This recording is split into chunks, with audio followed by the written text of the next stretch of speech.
Salve galera do bem. Estamos aqui para lançar mais um produto que é o Interrogação, muito mais do que perguntas. Queremos interagir com você com perguntas do cotidiano, com coisas que afligem o seu dia a dia. Vamos estar aqui com uma equipe multidisciplinar, enfermeiros, médicos, psicólogos, psicoterapeutas, para poder estar tratando dos assuntos que levam muitas vezes as pessoas à depressão, ao uso indevido de álcool e outras drogas. Queremos interagir com você, pai de família, mãe de família, adolescente, jovem, sobre assuntos pertinentes ao nosso dia a dia. E por isso, Interrogação vai fazer parte da sua vida.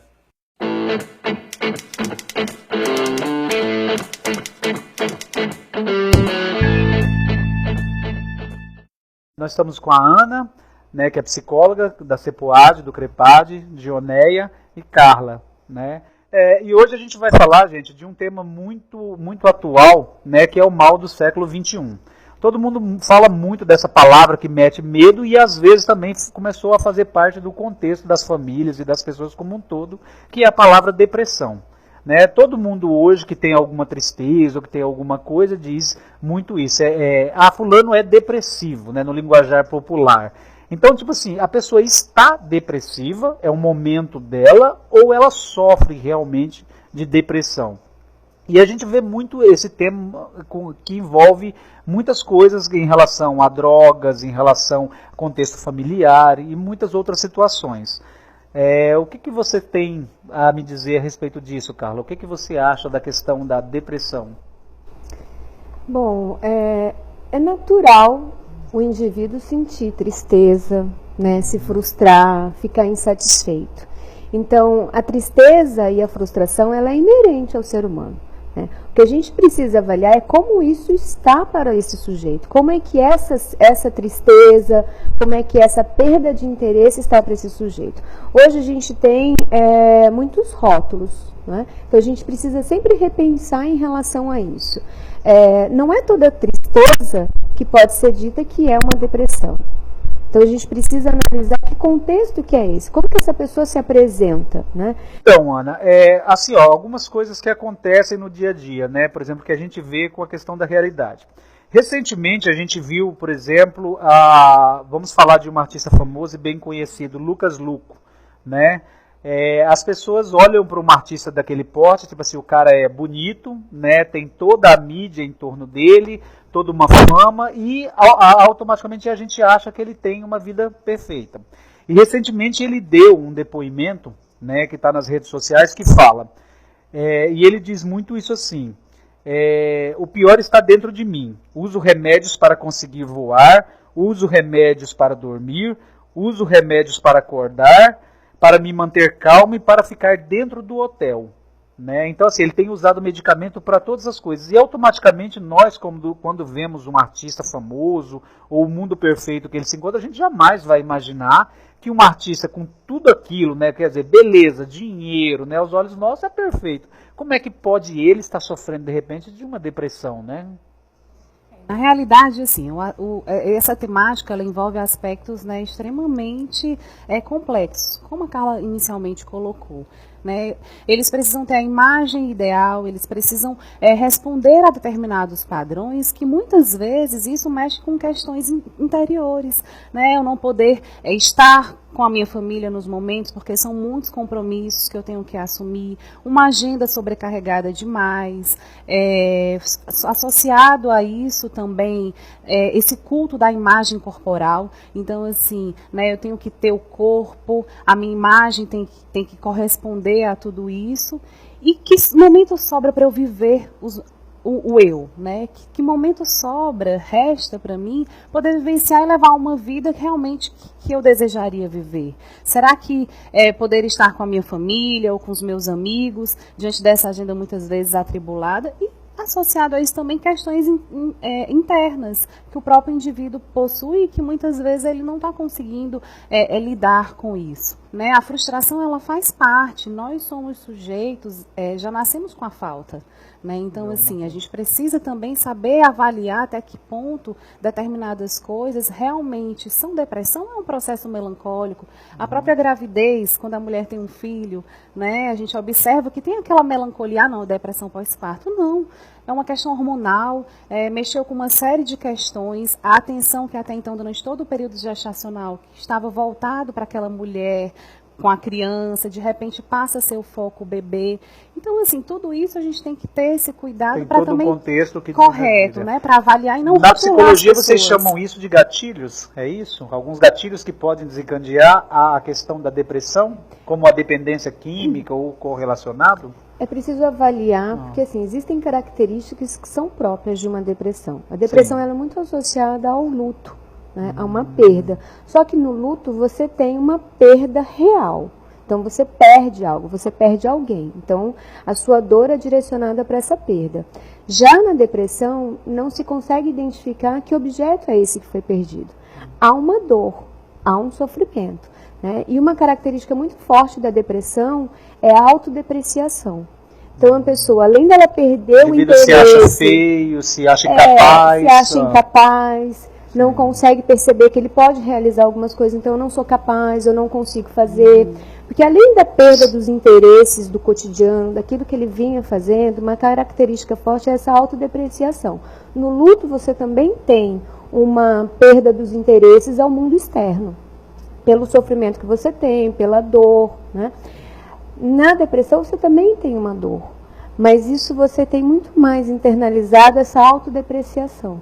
Né? Não me sinto satisfeito, o que eu faço não traz satisfação. E dá para fazer uma relação, Dionéia, por exemplo, entre depressão e tristeza, porque parece-me que são duas coisas bem distintas, né? E tem pessoas que estão tristes e acham que estão depressivas, ou vice-versa, né? Como é que é essa relação? São distintas, mas ao mesmo tempo são emoções muito próximas, no sentido de que sentir tristeza, ansiedade, medo, frustração, tudo isso é inerente ao ser humano, faz parte da nossa realidade. Mas quando já se exacerba, quando já se prolonga e não tem identificado uma causa específica, daí já se pode pensar em indícios de depressão. Mas para isso precisa de um diagnóstico, como a Ana já colocou, precisa ser avaliado. E isso vai além, a questão da depressão vai além da vontade do indivíduo, exclusivamente de não sentir-se daquele jeito, né? Então, muitas vezes as pessoas, a família cobra uma postura diferente. Ah, levanta daí, vai fazer alguma coisa, vai se arrumar, né? Volta para suas atividades. E a depressão, ela foge dessa questão de um poder de escolha, porque a gente está falando de uma doença. Sim. Né? Que é diferente de um momento específico de tristeza, porque você está chateado com alguma coisa, porque você de repente ficou desempregado, ou recebeu o diagnóstico de alguma doença, ou brigou com o namorado, enfim. Tem uma causa, uma origem, que você já apontou como um gatilho, né, específico. A depressão já é uma doença, ela já tem um quadro com a sintomatologia própria e requer um acompanhamento. Então, é importante as pessoas entenderem essa diferenciação. Então, a gente tem que desconstruir a ideia de que a única alternativa para um tratamento de uma doença, seja ela a depressão ou qualquer uma outra, é o uso de medicamento, porque tem essa questão de gerar dependência. Porque a pessoa acaba tendo aquela crença de que o remédio é a única alternativa que funciona para ela. E aí ela se fecha para as outras alternativas de tratamento. Principalmente na dependência química a gente percebe isso, né? Porque todos nós, às vezes, todos nós temos nossos altos e baixos durante todo o dia ou durante a nossa vida. Coisas que confrontam a gente e que de repente vem a dar uma tristeza. E toda e qualquer medicação que te deixa um pouco mais alegre ou que te ajude em alguma coisa, as pessoas fazem uso. Você vê que a gente toma medicação para tudo, né? Tá com dor de cabeça, toma um remédio para dor de cabeça. Tá com enxaqueca, toma um remédio para enxaqueca. Tô ruim né? O tempo todo a gente é uma doutrina nossa se automedicar. Mas isso ela vem, eu percebo que esse comportamento ela advém do ritmo que a gente está vivendo. Frenético, e né? da formatação da nossa sociedade atual, que a gente não ter tempo para sofrer, não ter tempo para viver as emoções, no sentido de que a gente tem um imediatismo, de que precisa corresponder aos compromissos, precisa estar bem o tempo todo, e até o imediatismo como é que eu diria, das mídias sociais mesmo, Correto. que é tudo muito instantâneo. Na era então, do como Facebook, que você vai Instagram, perder tempo? né? Você vai perder tempo sofrendo, chorando. Toma Você logo tá um sempre medicamento. bem, né? A sua É, aparência tem Mas que vocês ser acham que boa. isso está correlacionado com o modelo de perfeição social que foi criado, de que a gente tem que vencer na vida, de que a gente tem que ser o melhor em tudo, de que a gente tem que dar retorno, Sim, eu de acredito que vocês que sim. mulheres têm que Papéis, ser né? boa Que a mãe, gente boa precisa dar esposa. conta. É como se a gente não pudesse mais sofrer. Então é como se sofrimento fosse sinal de fraqueza e de Até hoje fracasso. você me falou uma coisa muito Então- legal, né, Carla? Que hoje de manhã você estava contextualizando comigo a questão do mentiolate, né? Que na infância a gente tinha um mentiolate que ele tinha dor, né? Sim. Então a gente colocava ardia, né? Hoje, então, nem o mentiolate não pode mais arder. Então ninguém pode É mais como se a sofrer. gente não pudesse mais sentir dor. Não pode sentir. Isso não existe, isso é irreal. Enquanto estivermos vivos, sofreremos. Então, Então o grande segredo é saber lidar com essas dores? saber que nós temos Frustrações dores. vão mas haver, nossas dores vão frustrações haver, sempre. e aí a gente tem que se fortalecer para poder... Enquanto você Não, busca esse e ideal, a forma também que você vai exatamente lidar com essas questões, né? Obviamente que a gente sabe que tem situações realmente que a pessoa, né, tem aquele gatilho e realmente ela adoece, é um sofrimento, que de fato aquilo ali é uma depressão realmente. Tudo Precisa, isso pode levar a uma né, depressão. que precisa de um olhar vigilante, um auxílio medicamentoso, psicoterápico, e que tem casos que realmente é uma frustração, né, é você vivenciar uma chateação ou um momento melancólico. Tem fatos que são que- muito curiosos e chamam muito atenção, né? A gente vê muitas situações. Essa semana eu trouxe um caso, né, de uma pessoa que estava tentando suicídio, por 4 vezes tentou o suicídio, né? E estava sendo atendida em uma clínica aqui de Porto Velho. E a gente viu que, na verdade, segundo vocês, que tratam as questões né, psicológicas, né, a questão das pessoas, que uma pessoa que está tentando se suicidar 4 vezes, ela está nada mais, nada menos do que chamando atenção para si, né, que é um problema sim, mas que ela também está querendo chamar atenção por algum problema que ela está vivenciando. Seria isso, Carla? não necessariamente a pessoa demonstra assim, quero morrer, Sim. né? Quero acabar com o meu sofrimento. Né? E essa tentativa de suicídio é uma forma de chamar a atenção. Ela não pode ser desconsiderada. Né? Tentou suicídio Até 4 porque uma vezes. hora ela pode conseguir, né? E não, então ela não quer se suicidar. Né? Mas é isso que você disse. Uma hora ela pode conseguir, mesmo que esse não seja o desejo dela. Ela pode errar a mão e conseguir. Então é importante dar atenção. E ver o que está acontecendo. É importante investigar, porque cada caso ele é individual. Então a pessoa que está depressiva, ela não sabe o que está acontecendo. Ela não consegue identificar de onde partiu essa dor. O que acontece? Por isso é importante o tratamento. Né? Se ele for... A psicoterapia tem como essa proposta. Começar a rever isso. Poder contar a sua história, poder dizer como que é a sua vivência, para que aí você possa começar a compreender o que é que está acontecendo. Tá, mas a minha pergunta é, por exemplo, dentro da simplicidade, por exemplo, de uma mãe de família ou de um pai de família, como é que ele pode detectar que o filho dele, de repente, está começando a ficar depressivo?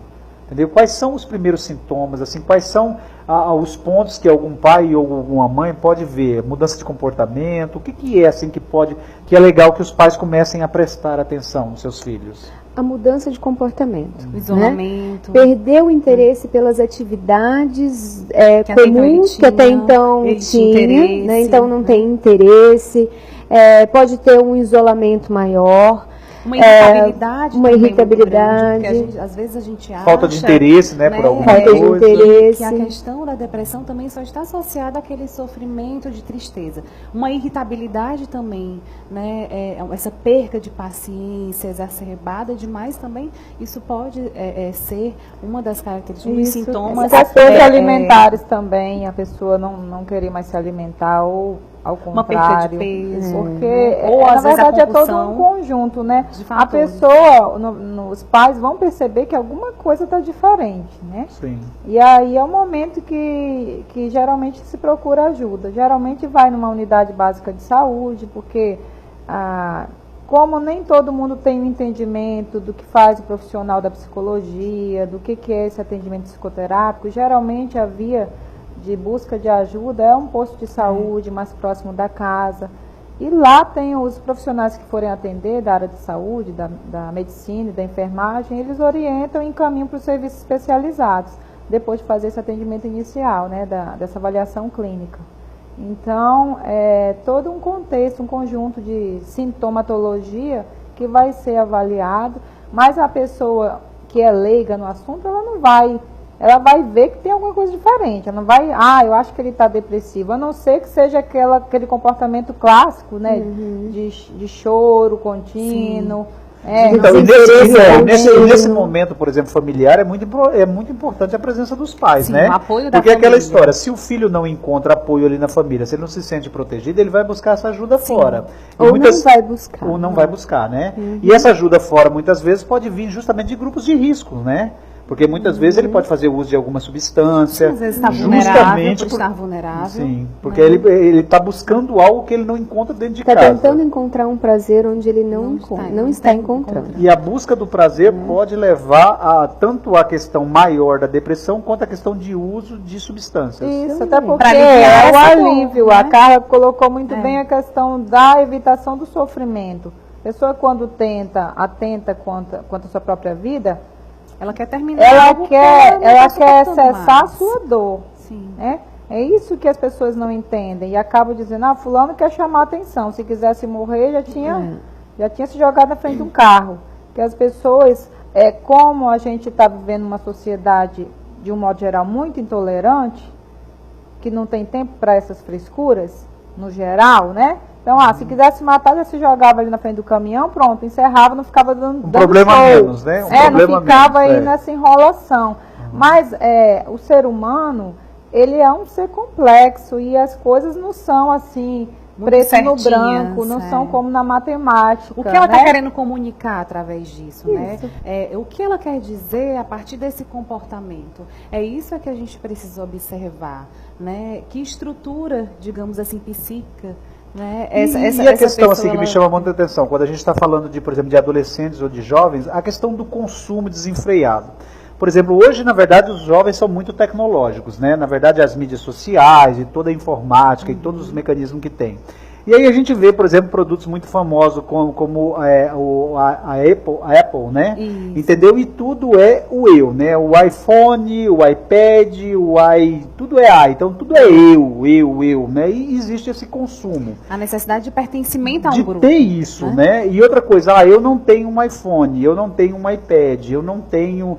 Né? E aí, tudo isso no jovem hoje vai gerando uma frustração, porque também isso é uma coisa que ele Excludente, deseja... né? Eu quero pertencer àquele grupo onde todos pertencem, porque todos têm celular. Acho interessante, né? Isso, assim, quando as crianças, principalmente hoje em dia, você vê crianças com 4, 5, 6 anos pedindo telefone, querendo um iPhone. Né? A minha filha, mamãe, as minhas amigas têm iPhone, uma amiga minha tem iPhone. Eu queria, minha filha, vem cá, mas para que serve um iPhone? Você trabalha, você precisa disso, mas é exatamente. E aí a forma que você trabalha isso, né? Que você converse e dialoga sobre isso. Mas, obviamente, eu quero pertencer àquele grupo. Todos do grupo têm aquele determinado produto. E aí vem as campanhas midiáticas que essas empresas, obviamente, fazem, né? De divulgar. Eu possuo esse produto tal. E aí isso me enaltece. E é uma isso forma me faz... também de tamponar a falta, Sim, né? Então, sim. assim, é como se eu busco o tempo todo não ter falta. E o ser humano é faltoso. E vai sempre ser.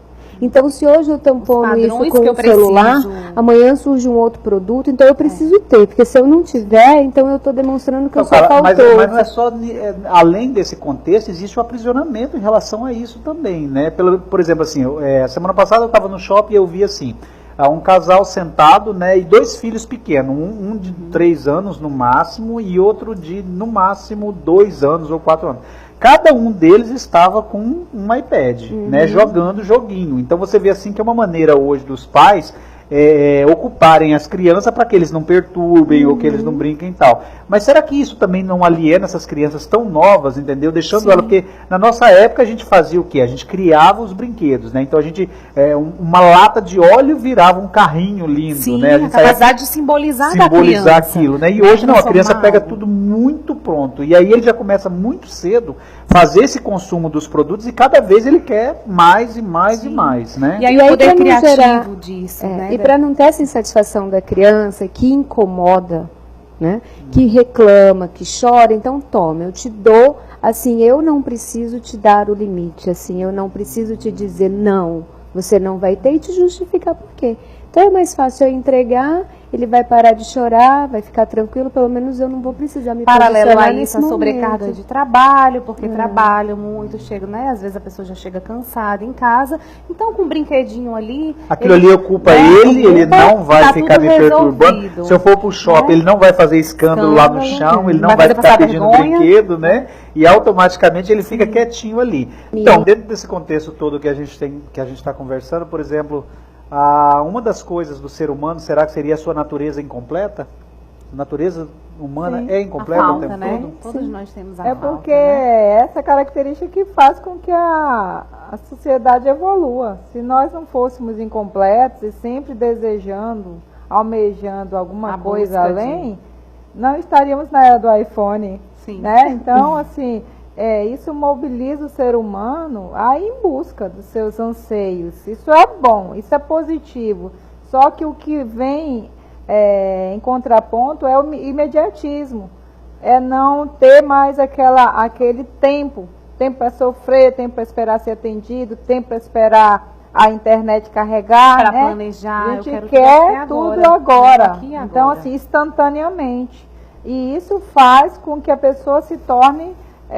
eu digo a pessoa como ser humano em geral, mas cada um tem a sua especificidade, mas se torna intolerante à frustração. E o nível de ansiedade, né, lá em cima. E a gente tem visto hoje, por exemplo, um distanciamento muito grande, né? Esse consumo que a gente está falando, ou toda essa carga social que a gente vive hoje, tem afastado os valores familiares também, que acaba sendo um problema que gera uma depressão, né? Porque a gente vê assim, por exemplo, no nosso tempo, né? Eu digo do meu tempo, né? Que talvez o nosso. Nosso tempo, né? Nós tínhamos muito essa coisa de sentar na frente da televisão, de assistir o programa de domingo à noite, né? E o pai geralmente fazia questão de almoçar, jantar, né? Todo mundo junto, as refeições. Então a gente tinha uma rotina familiar, né? Toda a tecnologia e todo o consumo que a gente vive hoje, que a gente vivencia, tem afastado esse convívio, né? E isso traz uma frustração também, né? E que acaba levando muita gente também à depressão, né? Essa ausência desses valores familiares, né? E o desafio, na minha opinião, hoje em dia, é a pessoa conseguir, no meio de toda essa turbulência de compromissos, isso, né? criar uma estratégia de trazer esses momentos para o seu dia a dia. Não que se consiga almoçar com a família todos os dias, mas eleja um dia na semana ou um momento para fazer criar oportunidade uma oportunidade diferente. Se você consegue uma folga no trabalho, você pega e vai desfrutar daquele momento com a sua família, fazendo algo diferente. A gente tem que ter um movimento também de provocar também, que né? isso aconteça. E que porque a gente vezes... não pode esperar. Eu penso assim, a gente teve Dia dos Pais, mas às vezes a gente vive num contexto que a gente fica esperando um dia no ano para fazer uma coisa diferente. Do pai para a mãe, para o namorado, para o filho. Quando a gente pode, em qualquer momento, fazer isso. Sim. E que não necessariamente demanda, muitas vezes, uma questão financeira, porque né, nessa questão do consumo, não necessariamente você precisa comprar ou adquirir algo para aquela pessoa, né? O estar junto, é você transformar pequenas coisas. A relação, né? A vida é muito mais simples do que a gente imagina, né? Eu vi uma fotinha no Facebook, né, na rede social agora pro Dia dos Pais, que me chamou bastante atenção, porque tinha um menininho mais ou menos bem vestido, mais riquinho, né? E tinha um bem pobrezinho sem camisa com um caixote de laranja na cabeça, né? Aí ele falou assim, eu preciso de um caixote bem grande para dar pro presente do meu pai.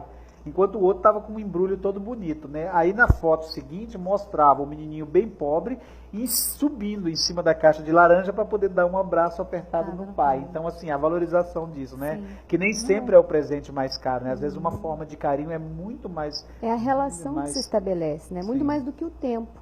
Então, se as pessoas se cobram muito, eu não tenho tempo para minha família, eu não tenho tempo com meu filho, mas e o tempo que você tem? Como é que você dispensa isso? Como é que você vivencia isso? O importante é como você se relaciona. É mais qualidade do que quantidade, Com né? certeza. Então, quer dizer, a pessoa, o pai de família que trabalha, por exemplo, 16 horas por dia ou 10, 12 horas por dia. E que se isso, ele de certa forma, é exigido dele, se ele né? tirar uma hora, mas tiver qualidade, né, do seu convívio familiar com seu filho, for um momento de carinho, de respeito e tal, vale muito mais do que o pai que está ali, de repente, 24 horas com o filho, mas que não dá a menor atenção para ele, A né? forma dessa troca, né? Você reconhecer também as potencialidades, vibrar também com as conquistas. A gente, né, no caso das crianças, você observa, às vezes, as pequenas conquistas, aquilo para aquela criança foi um esforço tão grande que ela fez, né? Se esforçou tanto. Muitas vezes uma prova, por exemplo, escolar, ela não conseguiu tirar o 10, mas ela tirou um 8.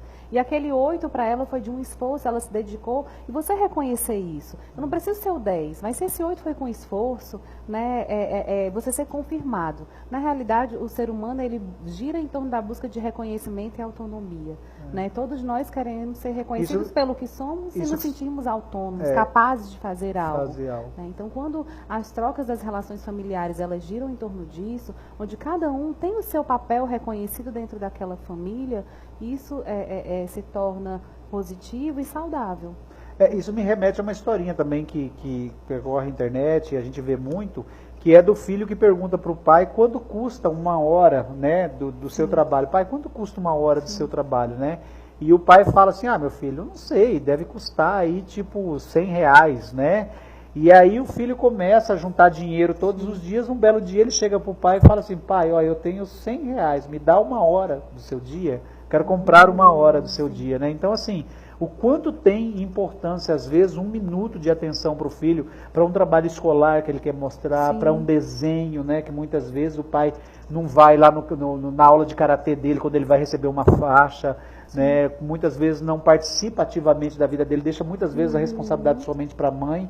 E essa ausência sentida leva a tudo que nós estamos falando, leva a depressão, leva muitas vezes as drogas, né? Porque ele vai buscar aquilo que ele não encontra em casa, o vazio dele. Né? Então acho que tudo isso está correlacionado, Carla? Isso pode estar correlacionado. Sim. Né? O afeto familiar, as relações familiares são muito importantes. É ela que te denomina como sujeito, ela que te diz quem você é. A princípio é a família que te diz, você é fulano, te dá um nome, né, te empodera. Então a função paterna e a função materna, ela é extremamente primordial. E como essa função se estabelece, é que vai estruturar o sujeito. Né? Então a gente precisa pensar nesse tempo que a gente precisa ter. Não necessariamente um tempo quantitativo, mas um tempo qualitativo. Né? Como a Ana colocou, que importância é essa desse trabalho que meu filho fez, né? Reconhecer a importância disso, dar reconhecimento, porque isso você demonstra assim, você é importante, eu te desejo, né? Eu te desejei, estou feliz com você aqui, né? Me sinto feliz com a sua presença. Então isso é um reconhecimento que todos nós precisamos ser reconhecidos como sujeitos, né? Precisamos saber que somos importantes para alguém. Esse é a busca do ideal. Então, nós falamos sobre diversos assuntos, né? Nossa conversa hoje fluiu, né? Graças a Deus aí nós estamos no caminho gostoso desse bate-papo e dessa conversa. Falamos sobre família, falamos sobre frustrações, falamos sobre tecnologia, né, nos moldes de hoje, tudo que tem influenciado aí na família brasileira, no jovem, né? Falamos da questão da medicação, né? Consumo de medicação errada ou mau uso de medicação. Então, tudo isso que a gente abordou, e falar de depressão é um assunto muito extenso, né? Porque, como a gente viu, o que desencadeia ou o gatilho, propriamente dito, muitas vezes, essa fala usada na psicologia, são N os fatores, né, que realmente leva as pessoas a uma determinada depressão. Mas também a gente sabe que existem várias coisas que podem ajudar as pessoas a saírem de depressão, né? Procurar uma atividade física, né? Eu vejo como uma das ferramentas, convívio social, fazer algo que te dá prazer, né? Minha mãe brincava que mente vazia é moradia do diabo, né? Então assim, vamos ocupar a mente, né, para que esse estágio possa... E algumas outras coisas, né? O que vocês podem me dizer nesse contexto? Eu acho que a família ela é muito importante, né, nesse acolhimento, nesse olhar, nesse cuidado, porque é uma situação, é um momento que assim, exige um certo cuidado. Né? A pessoa ela está deprimida, então ela necessita também se sentir acolhida. Então acho que a família nesse momento ela é primordial. E também buscar ajuda, o auxílio, né, para que possa passar principalmente por um profissional. E aí as unidades básicas de saúde acabam sendo o ponto de partida, né? As equipes de estratégia de saúde da família, muitas vezes o próprio agente comunitário que visita aquela família, ele identifica, então ele pode estar referenciando para o posto de saúde e a partir daí encaminhando para os serviços especializados, né, para o atendimento com o psicólogo e em último caso, se realmente houver a necessidade, a demanda de um auxílio medicamentoso, que isso também seja feito, né, e seja levado a sério, que as pessoas muitas vezes também, ao invés, a gente observa que tem essa questão do uso da medicação, né, sem ter uma orientação médica, mas ao mesmo tempo, quando essa medicação também ela é indicada, a resistência em fazer esse uso. E que isso tudo sendo acompanhado, né, a gente consegue obter o êxito do tratamento e a pessoa ficar estável, manter, né, ela precisa se estabilizar. A partir dessa estabilidade, a questão medicamentosa, se vai ser necessário acompanhar por um determinado período, ou não. E aí os profissionais é que vão fazer esse acompanhamento, né, esse monitoramento do que é necessário. Acima de tudo, a pessoa quando for identificada, buscar ajuda, né? Porque ninguém consegue sair sozinho. Então, precisa de ajuda profissional. Né? Sem dúvida nenhuma, a pessoa identificada com algum tipo de transtorno, algum tipo de depressão, ela deve buscar ajuda urgentemente antes que o problema possa se agravar. Não é isso? Então, assim, quero agradecer, o papo foi muito bom, muito gostoso estar com vocês, é sempre um prazer, né? Teremos vários outros, estamos apenas começando com interrogação, que vai ser muito mais do que perguntas. Então as pessoas que estão vendo nos aguardem, no próximo estaremos aqui para mais um bate-papo e mais um interrogação. Tá? Obrigado a todos, é isso.